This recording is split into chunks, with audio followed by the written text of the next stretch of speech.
a presença. Primeiro, eu quero agradecer imensamente a presença de todos aqui, porque esse seminário, né, que eu estou tratando dos impossíveis, ele conversa com a questão do passe, do final de análise do passe, ele conversa com a questão do meu livro, que vai ser discutido amanhã, aliás, estão todos convidados para a discussão do livro, que é uma psicanálise possível, que fala da história da entrada da psicanálise no Rio de Janeiro, pelas mãos do governo federal, na época, no Rio de Janeiro, enfim. Então, eu vou escrevendo, eu vou escrevendo aos poucos, e quando eu vejo, as coisas estão conversando. Mas hoje, quando eu fui dar assim, aquela arejada final no texto, eu não estou vendo ninguém, peraí. Quando eu fui dar aquela arejada final no texto, eu achei o texto tão importante para os membros da escola, para os membros do diretório, para os analistas de informação de uma maneira geral. E aí eu agradeço, então. Bom, no meu último seminário, em que eu falava do impossível nos 4 discursos de Lacan, né? Peguei os 4 discursos, porque o Lacan trabalha a impotência e o impossível, né? Então, eu trabalhei o impossível e, ao finalzinho, eu falo do laço entre analistas. Eu vou retomar, porque isso é o fim do seminário anterior, e vejo que ele conversa com o início, está tudo se enlaçando, não é se encaixando, não é caixa, é laço. Laço entre analistas estabelecido no grupo dos 6, o Freud estabeleceu um grupo dos 6, pelo qual ele queria preservar a sua invenção, a psicanálise, tinha uma estrutura totêmica. Era um anel. O Freud mandou fazer um anel para cada um dos 6 analistas, que eu não vou citar o nome de todos eles, porque eu vou esquecer, que faziam parte, vamos dizer assim, desse grupo, né, inicial. Então, ele tinha uma estrutura totêmica assegurada pela exclusão do gozo e uma identificação ao líder. Esse anel representava uma ligação, uma fidelidade a Freud, né? Justificando a eliminação do diferente, numa lógica do bom de dentro, o mal de fora, ou seja, aqueles dos anéis eram verdadeiramente os discípulos de Freud e os detentores da psicanálise. O campo lacaniano estendeu o laço entre os analistas sob a impossibilidade do que eu chamei do casamento entre significante e gozo. Então, representação e gozo, né? Campo onde os analistas aí inscritos do campo lacaniano teriam oportunidade de simbolizar o mais de gozar de cada um, ou seja, ele condena a identificação a um líder, né? Então, cada um teria a possibilidade de simbolizar o seu mais de gozar pelo real, que comparece na sua fala, pela castração, em vez dessa lógica antecipada da exclusão, bom de dentro e mal de fora. Eu estou chamando, por minha conta, essa lógica de uma lógica racista, onde o diferente é expulso. Bom, então hoje eu vou falar de a psicanálise e o impossível de institucionalizar. De antemão, eu quero dizer que podem me interromper. Alexandre, não sei o que está acontecendo, que eu não vejo a cara de ninguém. Por quê? Espera aí. Não vejo. O que a senhora vê? Você agora falando. Clica do lado direito, tem View. Será clica? Está no computador, né? Não, estou no celular. Meu Celular. computador está no PC. Então, coloca a tela para o lado, e aí, do lado direito. Ah, pronto, obrigada. Fico mais à vontade vendo os rostinhos de vocês. Obrigada. Bom, então, quero dizer que podem me interromper a qualquer momento para fazer qualquer questão, porque eu acho que quando se interrompe, alguém se questiona, alguém se discorda de alguém, isso é uma prova de laço, né? Não se interrompe, não se questiona aqueles que a gente não faz questão. Aliás, fazer questão é exatamente interrogar, né? Então, para esse estudo de hoje, vamos deixar de lado, mas quem quiser pode trazer, as questões da psicanálise nas instituições, que o Miller cunhou com o significante, entre aspas, utilidade pública da escuta, para privilegiar, nós vamos aqui nesse estudo privilegiar as questões dos impossíveis na instituição psicanalítica. Foi o que me interessou. Comecemos por lembrar que uma instituição psicanalítica, no sentido forte do termo, constitui algo distinto, e aqui então eu vou definir o que é instituição. E eu estou dizendo que uma instituição psicanalítica, no sentido forte do termo instituição psicanalítica, ela é diferente de uma instituição. E agora eu vou dizer o que eu entendo por instituição. Uma entidade empírica que corporifica, por meio de uma estrutura social, cultural e jurídica, corporifica uma associação ou organização psicanalítica ligada ou não à IPA, cuja função seria congregar e formar profissionais. Isso tudo está grifado aqui porque eu quis dar destaque, né, a essa questão de associação, organização, congregação e formar profissionais. Usei a palavra profissionais de propósito, né? Essas instituições são lógicas, são árvores de composições lógicas que, segundo a forma e o grau de formalização que adotem, podem ser leis, podem ser normas, e quando não estão enunciadas de maneira manifesta, podem ser pautas, regularidades de comportamento. Essa distinção que eu tirei do Barenblitz, depois eu posso ver onde é que está, mas eu sei que é um texto de 1992 e que está na página 27. É uma crítica que o Barenblitz faz à institucionalização de uma instituição de formação de psicanálise, de psicanalistas. Desde quando Freud começou a se interessar sobre a relação do indivíduo com a sociedade ou família, nos textos de 1923, por exemplo, Psicologia das Massas e Análise do Eu, em 1927, O Futuro de uma Ilusão, e principalmente em 1930, com Mal-Estar na Civilização, esses três textos, ele se interessa pela relação indivíduo-sociedade, indivíduo-família.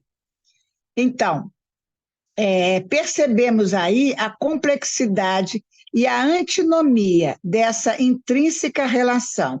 Sim, porque ele diz que para entrar na civilização, o sujeito tem que abrir mão de um tanto de gozo, uma perda de gozo. Nas entrevistas preliminares foram feitas tentativas de dissociar, de dissociação, quando, separando, né, essa questão do conjunto, do familiar, da civilização e do sujeito. Nas entrevistas preliminares, Freud considerou aí um espaço de estabelecer acordos e condições para que a análise transcorra. Então, é como se ele dissesse que ali naquele espaço das entrevistas preliminares era possível se estabelecer acordo, era possível, e eu penso, como fazer acordo aí seria estar fazendo acordo com a neurose, como se poderia fazer acordo com o inconsciente, né? O trabalho de Melanie Klein com crianças demonstrou a impossibilidade desses acordos. Como você vai fazer acordo com uma criança? Olha, aqui você não pode cuspir, não pode quebrar o computador, não pode ir para a janela, não pode... Vai fazer isso com uma criança. Vocês vão ver a impossibilidade de regular o inconsciente, né? a psicanálise, enquanto um campo teórico e clínico, tem enfrentado um grande desafio na atualidade: a sua inserção em instituições públicas de saúde, enquanto modalidade de tratamento a contribuir com a terapêutica de organizações subjetivas. Considerando que cada instituição, é a instituição em geral, produz o seu próprio saber de acordo com os seus protagonistas, com a realidade sócio-histórica das pessoas que atende e do objetivo institucional. A lógica discursiva do trabalho deve abordar a singularidade, que atenda às subjetividades envolvidas no processo, ao mesmo tempo que aponte para a alteridade constituída a partir da linguagem, da família e da sociedade. Enfim, todos os elementos do que Lacan denominou o outro. Eu estou achando isso confuso, eu vou falar em vez de ler. Então, cada instituição em si, de acordo com o seu contexto sócio-histórico, com as pessoas, com o objetivo que ela tem com os seus protagonistas e tal, ela produz uma lógica discursiva de trabalho. Ao mesmo tempo, se ela é uma instituição que pauta pela psicanálise, ela tem que atender às subjetividades, às singularidades envolvidas no processo. Ao mesmo tempo que ela tem esse jeitão, digamos assim, esse perfil, para usar uma palavra de hoje, né? Que ela tem que ter esse perfil, e tem, é impossível não ter, né? Ela também tem que abarcar a alteridade, o diferente que surge no frescor da linguagem, né?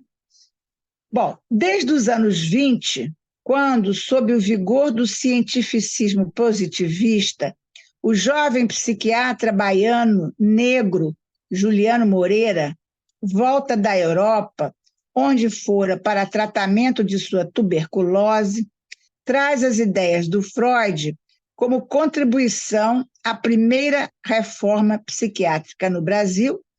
Desde aí, a prática da inserção da psicanálise na instituição começou a produzir questões. O hospital deixa de ocupar o espaço central do tratamento. As grades são retiradas, não imediatamente, eu estou dizendo que foi um marco inicial da primeira revolução psiquiátrica, mas isso foi aos poucos. Mas vamos tomar, então, o hospital não ocupa mais o espaço central do tratamento, as grades são retiradas, quer dizer, se dentro e fora, e a família e a sociedade passam a ser agentes terapêuticos. Isso desde Juliano Moreira. Anos 20, positivismo caindo na cabeça de todo mundo. O Rio de Janeiro tinha que ser banido de qualquer cortiço, de qualquer sujeira, de qualquer viado, de qualquer puta, de qualquer rebelde, de qualquer descrente da religião, porque teríamos que ser uma grande Paris. Anos depois, em 1948, o psiquiatra militar Bion, discípulo de Freud, aplicou a psicanálise a grupos para atendimento a soldados chamados neuróticos de guerra. Note-se que esses grupos, sem qualquer relação de liderança, eram organizados a partir de interesses comuns, né? Quer dizer, eram grupos de chamados neuróticos de guerra. Não havia um líder, não havia um chefe que organizasse esse grupo. Era a demanda de cada um, né, que organizava esse grupo, que o Bion aplicou conhecimentos psicanalíticos. Já Werner Kemper, psicanalista alemão contemporâneo de Freud, que trouxe a psicanálise para o Rio de Janeiro, vocês vão ouvir falar disso amanhã, no 8h30 da noite, servia ao nazismo e usava os seus conhecimentos para eliminar da tropa nazista soldados com tendências homossexuais, porque eles seriam os fracos. No final dos anos 70, com os ventos trazidos da Itália por Franco Basaglia, se instaura no Brasil a segunda reforma psiquiátrica, colocando em questão a relação entre a instituição, e aí temos o Estado, políticas de saúde e doença mental. Transforma-se, assim, a instituição psiquiátrica, o conceito de doença mental, o campo das psicoterapias, particularmente com a introdução da modalidade grupal. Como veem, a relação da psicanálise com a instituição sempre foi produtora de conflitos, revoluções e rupturas. Tomemos esses três termos, conflitos, revoluções e rupturas, como significantes, que podem ser, como dizer, para o bem ou para o mal, vamos tomar assim, né?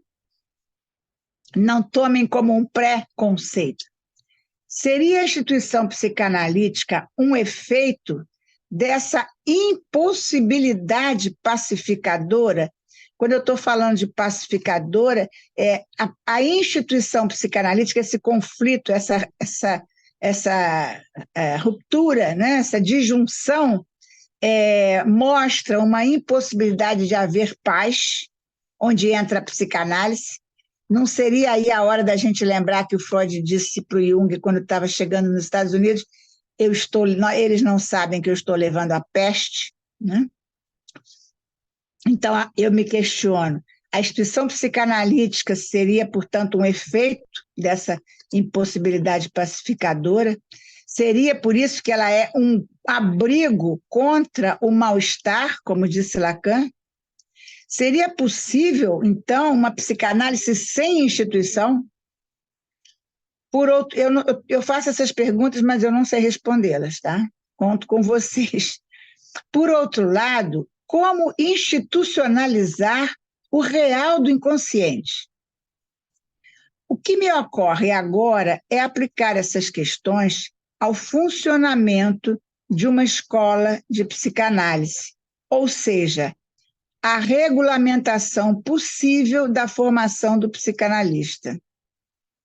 Se há um saber prévio, já instituído, veja, instituição, sobre o que deve ser a formação de um psicanalista, estaremos elevando este saber ao estatuto da verdade. Quando a gente sabe, Lacan nos deixou isso, que saber e verdade são instâncias disjuntas. Poderemos concluir pela verdade do verdadeiro psicanalista, essa nossa escola, ela pode dizer que ela forma ou pretende ou se propõe a formar um verdadeiro psicanalista? Poderemos dizer, abre aspas, todo psicanalista é pontinhos, pontinhos, negligenciando o que Freud nos ensinou. O eu não é senhor em sua própria morada. Então, a gente não pode falar de o psicanalista como um eu, né? Ou, como diria Lacan, a verdade é sempre não toda. A gente não pode dizer de um verdadeiro psicanalista, né? Um todo psicanalista, enfim. Qual a medida de institucionalização que podemos tomar? E aí eu usei medida e tomar no sentido da prescrição medicamentosa. Será que havia um número de gotas que a gente poderia tomar sem nos embriagarmos ou até sem nos envenenarmos com a regulamentação da psicanálise? No início do seu percurso teórico, com o texto Moral Sexual Civilizada e Doença Nervosa Moderna. Esse texto é de 1908. Esse texto é esquisito, palavra que eu achei melhor. Então, no início do seu percurso com esse texto, vou repetir, Moral Sexual Civilizada e Doença Nervosa Moderna, Freud acreditou na harmonia possível entre os registros do sujeito e do social, e que a psicanálise poderia oferecer uma resposta resolutiva ao mal-estar na civilização. Entretanto, em 1930, ele coloca essa harmonia em questão, evidenciando a problemática do desamparo e a desarmonia inerente aos laços sociais do sujeito, considerando aí a incidência da pulsão de morte, o retorno ao inanimado. O conflito, que antes era entendido como curável, como um silêncio ou ausência da pulsão de morte, não poderia mais ser curável pela clínica psicanalítica. Ou seja, em 1930, o Freud aceita que o mal-estar é estrutural, é incurável, portanto. Nesse segundo momento, com a segunda teoria das pulsões para Freud, torna-se impossível uma harmonia entre os registros conflitivos da pulsão e da civilização. Isso porque a vida seria algo a ser conquistado e não mais um valor originário do indivíduo, ou seja, o indivíduo já não nasceria com direitos próprios disso ou daquilo, de ser feliz, etc. A partir de uma concepção mortalista e antivitalista de Freud, o conflito entre pulsão de vida é interminável e a pulsão de morte torna a homeostase uma ideia impossível, ou seja, não se pode reduzir a excitação ao grau mínimo possível, que isso seria a morte pulsional. Sendo assim, como podemos pensar os laços entre os psicanalistas? E aí eu vou citar Lacan no texto dele do Seminário 27, que eu pesquei aí na internet para trabalhar questões do passe, que é onde ele trata da dissolução. É um seminário pequeno, mas muito rico. Abre aspas. Estou no trabalho com o inconsciente. O que ele me mostra é que não existe verdade para responder ao desconforto individual a cada um deles. Ele está falando dos companheiros dele quando ele dissolve a escola. Vou repetir. Estou no trabalho com o inconsciente, o que ele me mostra é que não existe verdade para responder ao desconforto individual a cada um deles, o que eu chamo de alto-falantes. Ele chamou o humano de parletre, uma certa época, nesse seminário, a dissolução, ele fala dos analistas que estavam compondo a escola, alto-falantes, alto com L. Continua na aspas do Lacan. Não há impasse comum porque nada permite assumir que tudo se une. Fecha aspas, termina a citação. Seria a dissolução de sua escola a resposta que Lacan deu às insatisfações dos laços sociais entre os psicanalistas? Na aula sobre o sujeito da certeza, no seminário 11, Lacan chama a atenção sobre a impossibilidade da institucionalização da psicanálise. Abre aspas. Ao que é propriamente da ordem do inconsciente, tracinho, é que ele não é ser nem é não ser. O inconsciente, o Lacan diz que ele não é ser nem não ser, né? E continua dizendo, é algo de não realizado, mas, portanto, digo eu, é realizável, mas nunca realizado, né? O inconsciente não é, nem deixa de ser, digamos assim. Contingente, portanto, acabou a aspa, tá? Contingente, portanto, o Lacan refunda a condição do desejo, desabrigando o gozo de seu envoltório moral institucional, né? Ou seja, esse bem-estar, né, institucional. Instituições e poder, assim, sofrem uma rasteira do real, quando, em corte, uma descontinuidade assinala o ponto de impossibilidade de sua materialização. Aí eu estou incluindo nessa descontinuidade os conflitos, os atritos e até a resposta que Lacan deu com a dissolução da escola. Penso que Lacan rompe com o campo da moral institucional, para situar a realização ética do inconsciente que convoca a função do psicanalista e a responsabilidade do sujeito sobre o seu percurso em formação.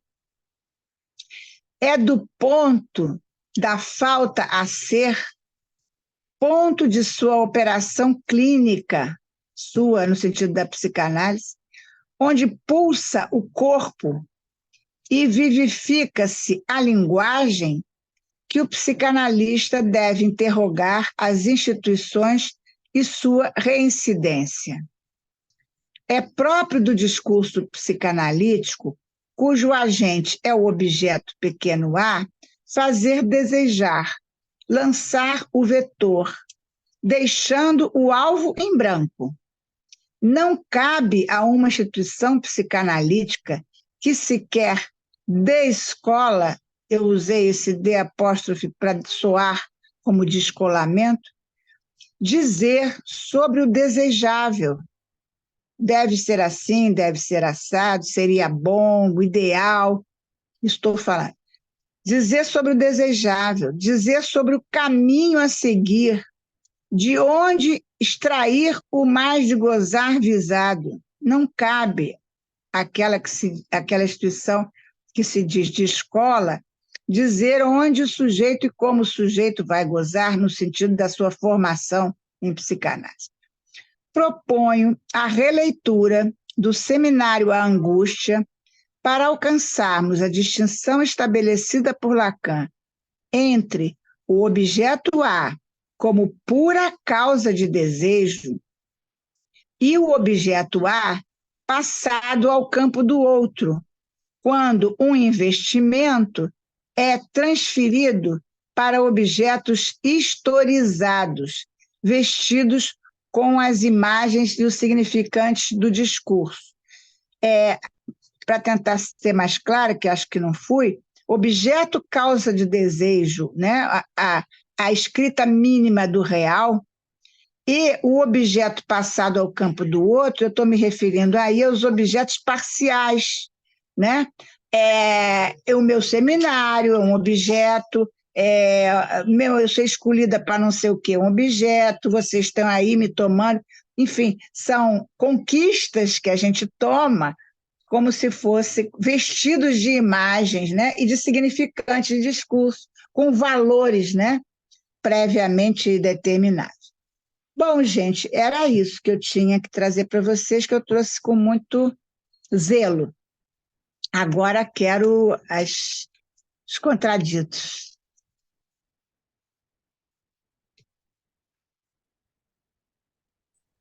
Podemos comentar? Tem fila de inscrição? Não sei.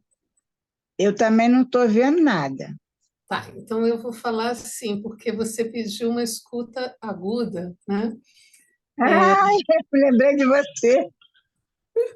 Eu li lá no fórum, né? Sabia que você ia pegar. Escuta aguda era com você mesmo. Não é? E eu fiquei pensando, Tereza, bom, assim, super legal, né? Você trazer todas essas ideias aí para a gente ficar pensando, e eu me ative aqui na pauta, né? No que está em pauta, você fez essa pergunta aí no que você colocou, né? Como institucionalizar o real do inconsciente, é isso? Aí, Uhum. fiquei pensando na pauta musical mesmo, né? E no que está em Ah, pauta numa reunião, seja de um lado ou do outro, né? Seja a pauta musical, seja o que está na reunião, em pauta, a gente tem aí uma perda de gozo, né? Porque no momento em que se coloca algo em pauta, se deixa de colocar outras tantas coisas que poderiam estar em uhum. pauta ou não, né? Então, Uhum. eu fiquei pensando nessa questão, né? Na escolha que se faz num trabalho para priorizar ou, né, colocar luzes em algo que naquele momento se dá como mais pregnante, né? Mais importante. Não sei se seria importante, mas enfim. Uhum. Que Aí eu importa. queria ouvir, pois é, eu queria ouvir um pouco mais, né, teu comentário, provocar um pouco, a gente comentar o que você trouxe, né? Obrigada, Márcia. É bom brincar com você, porque quando eu escrevi, eu falei, o que que eu boto aqui, o que que eu boto aqui, agudo, eu pensei em escuta, porque eu queria que vocês me escutassem, mas eu queria dar um adjetivo para a escuta. Eu falei escuta aguda, porque o que é agudo é o grito, eu vou botar uma escuta aguda, isso vai. Aí pensei em você, Márcia vai pegar essa bola direitinho. Mas eu agradeço, Márcia, porque você tocou num ponto. Perda de gozo, abrir mão de alguma coisa para colocar outra em pauta, sem dúvida está no mundo, não é na psicanálise, na formação do analista, nem instituição nenhuma, no mundo, né? Se eu resolvo brincar disso, não brinco daquilo, se eu resolvo... A criança fala muito, mãe, tentar tomar banho. Não, agora não, espera um pouquinho, agora é hora de brincar. Quer dizer, esse ter que abrir mão de brincar para ir para a escola, ter que abrir mão de brincar para ir ao comer a comida que ela gosta, ou qualquer coisa desse tipo, ter que abrir mão da tela, né, como agora se vê, para qualquer outra coisa, isso não se discute, isso está no mundo, né, e, portanto, nós não estaremos livres. Né? Agora, a questão é dizer de que eu vou ter que abrir mão, e você usou um significante importante. O que importa para mim numa pauta? Né? É colocar tal, como é que se fala? Nota, né? Não sei se a gente fala assim, tal nota, tal, ou colocar tal assunto, né? E tirar outro. É evidente que não se pode botar todos os assuntos na pauta, como não se pode botar todas as notas. Há que ter intervalos. Mas o que importa para cada um na sua formação é um problema. Como é que a gente vai passar a régua nisso? Como é que a gente vai institucionalizar isso e dizer para todos? Tem que ser assim, não pode ser assado. E no momento que você fala do grito, né, eu acho que é interessante a gente também pensar. O grito, ele é insuportável, né? Ele é Uhum. absolutamente insuportável, é puro real, insuportável.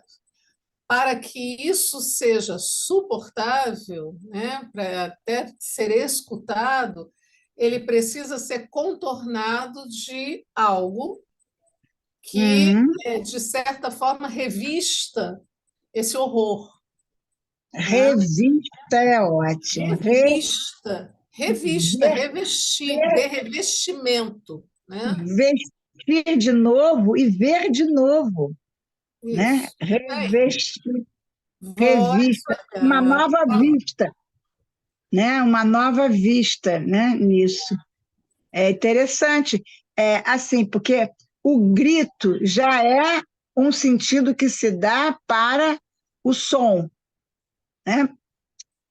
Muitas vezes as pessoas, situações assim de emergência, de catástrofe, qualquer coisa assim, eu ouvi uma coisa, parecia um grito, mas aí eu cheguei lá, não era algo que estava vazando. Entende como é que grito já é uma interpretação de um determinado som, né? A gente, quando fala grito, já deu um contorno, já deu um significado. Mas não era grito, era sei lá, um tubo que estava vazando, enfim, sei lá que coisa. Podia ser. O que eu estou querendo trazer assim, a discussão é isso, né? Nessa perda de gozo, né? E nesse real impossível aí de se institucionalizar, né? Uhum. Onde que se pode avançar, como se pode avançar, né? Nessa discussão que você traz a partir desses impossíveis, né? Então, assim, Vamos ver se a foi gente ouve mais expressivo, Tereza, alguém. né? eu Oi, queria fazer Desculpa. também um comentário. Só um instantinho, Sandra. Sandra. Eu vou colocar no chat mais uma vez a chamada para amanhã, porque eu acho muito importante esse momento em escola, né? Mas muito obrigada. Vamos lá. Deixa o pessoal falar. Sandra.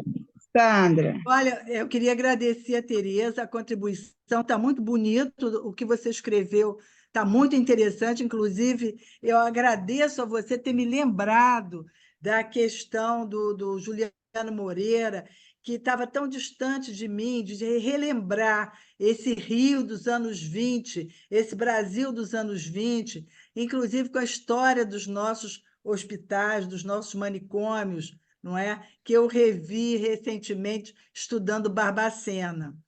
Então, eu queria te dizer o seguinte, na minha ótica, sim, uma ótica, porque eu, infelizmente, não conheço o Seminário 27, eu não estou tão avançada, eu entrei aqui para a escola justamente para estudar o último ensino com vocês, mas essa questão eu acho que o real seria impossível realmente de regulamentação, completamente impossível, e ele correria em paralelo, digamos assim, a uma formação.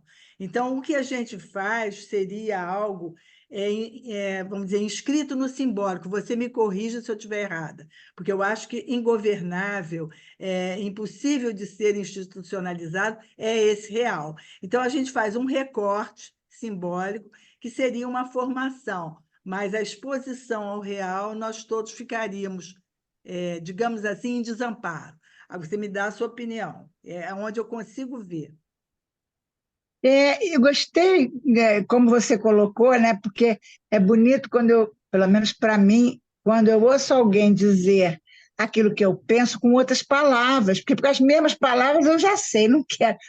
O que você está dizendo é exatamente assim, aquilo que é impossível de ser regulamentado vai cair no que eu estou chamando aqui a atenção. Aliás, na última reunião do diretório, Flávia, não sei se Flávia está aí, eu queria também agradecer a Flávia quando ela disse no diretório alguma coisa de mas o Lacan instituiu a importância para uma escola de psicanálise o seu funcionamento. Então, você diz, a gente faz um recorte simbólico, a gente faz uma lei, algo tem que ser instituído, mas Que eu entendo. o quanto desse remédio a gente pode tomar para não se envenenar e virar um Estado nazista. Eu estou exagerando, enfim, me desculpe, mas entendeu? Para não virar uma impossibilidade. Né? Porque do impossível para a impossibilidade, o Lacan colocou lá nos 4 Eu discursos. acho que eu estou entendendo, assim, a gente não pode errar na dose, porque se for excessiva também a dose, ela estreita o campo. Eu estou entendendo assim. Ela implode. Precisamos de leis, claro. Implode, implode. Então, é assim, algo tem que ser instituído em doses pequenas, né? E com moderação, como a gente diria, né?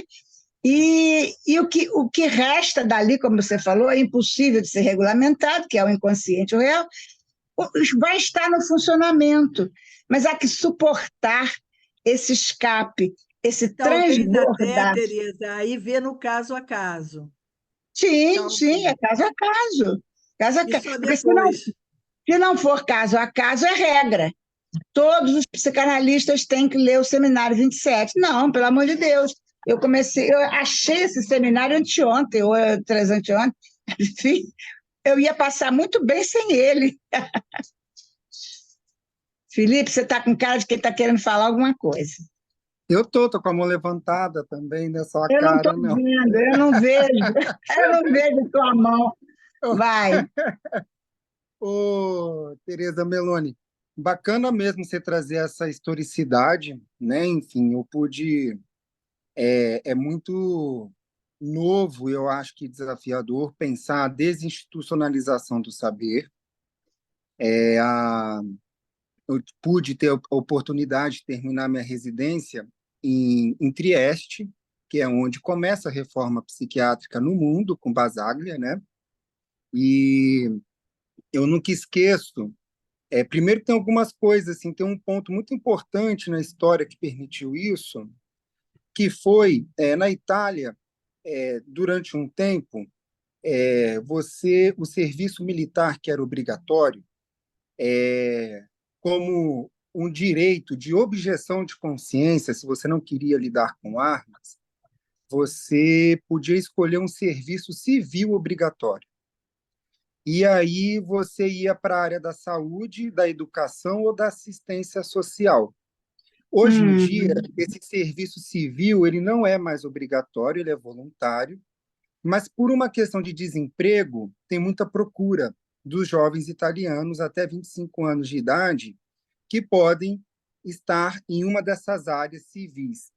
Isso foi o que motivou, em 70, um dos grandes motores da reforma psiquiátrica, porque esse saber leigo, por uma objeção às armas, entraram nos manicômios.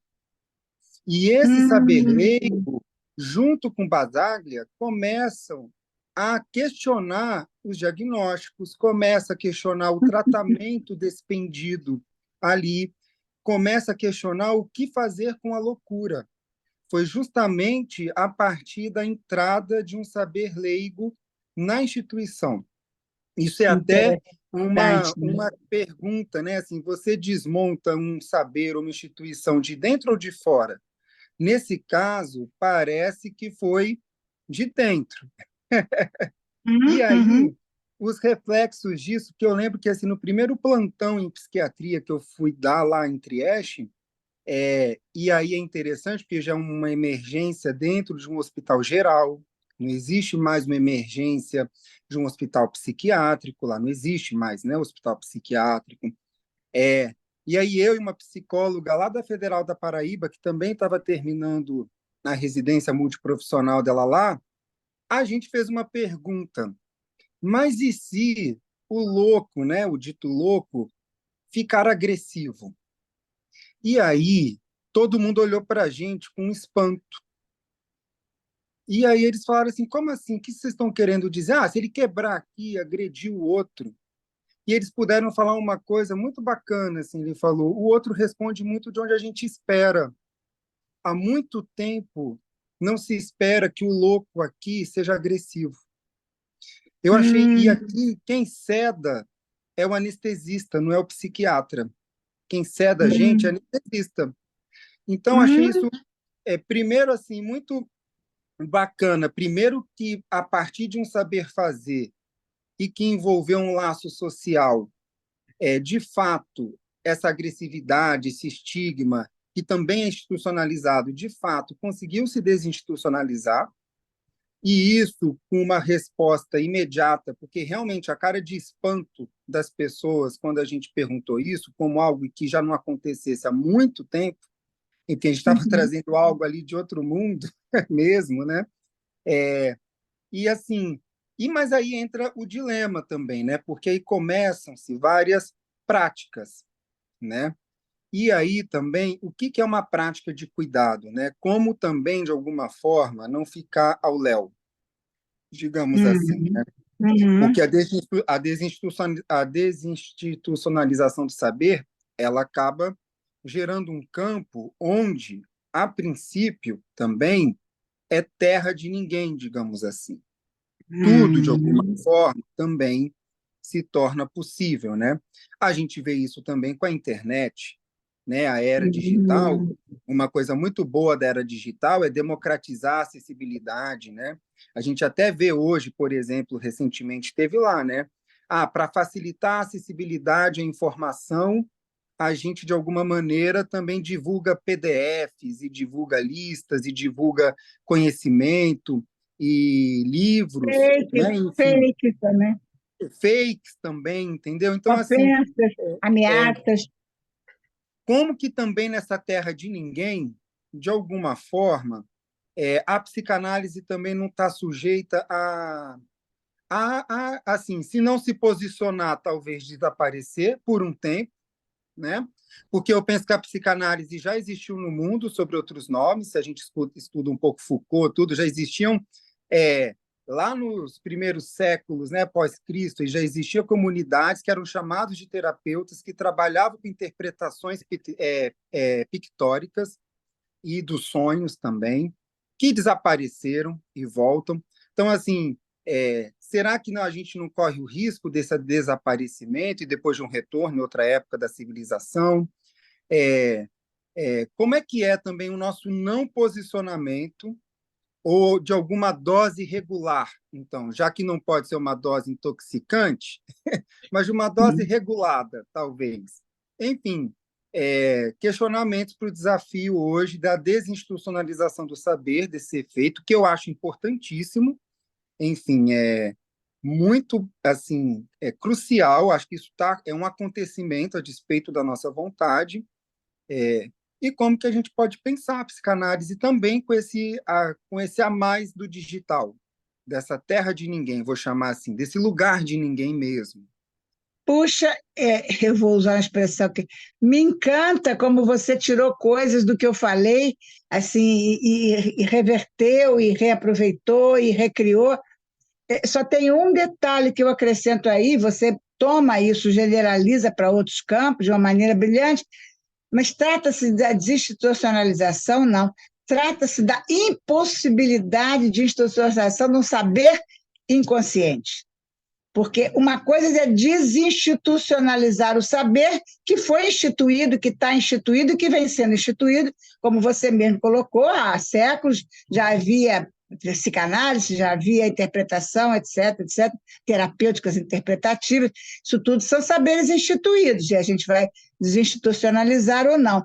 Mas a questão é o saber inconsciente que nunca foi instituído, porque ele, por estrutura, é impossível de ser instituído.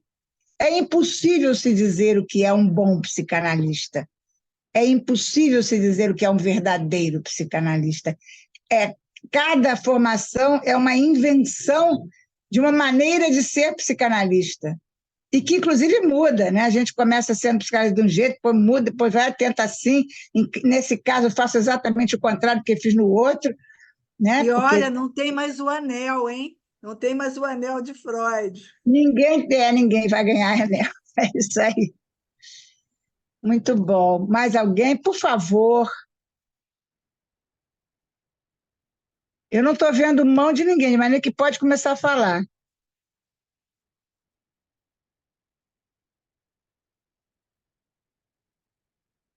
Natália, Tereza, Natália até fugiu, botou.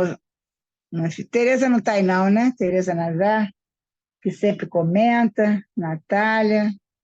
Os que não comentam nunca, eu acho que seria um brinde pelo meu aniversário que passou. Se fizer um comentário hoje, eu agradeço. Mas, de toda maneira, nós só temos que agradecer. Muito obrigada, Tereza. Uma ótima noite. Obrigada pela colaboração que você trouxe ao debate. Bom, Aliás, vou até citar você na aula de sábado sobre o diagnóstico, porque esse debate foi bom aí, a respeito da ah, história também do Felipe em Trieste. Muito legal.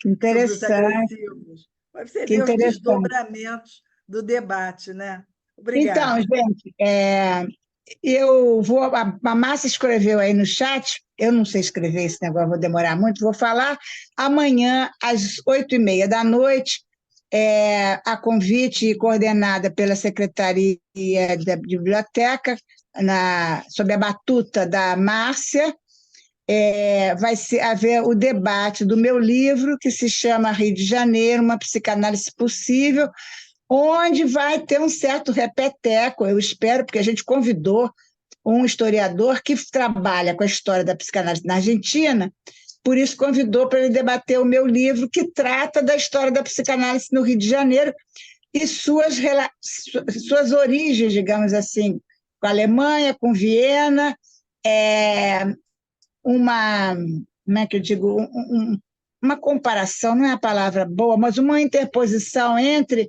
na chegada para o Rio de Janeiro, a maneira como chegou no Rio de Janeiro, a maneira como chegou em São Paulo, e as consequências dessa maneira de chegada, desses traços, né, que a psicanálise chegou, é, atuais ou até um pouco mais adiante do período que eu estou estudando.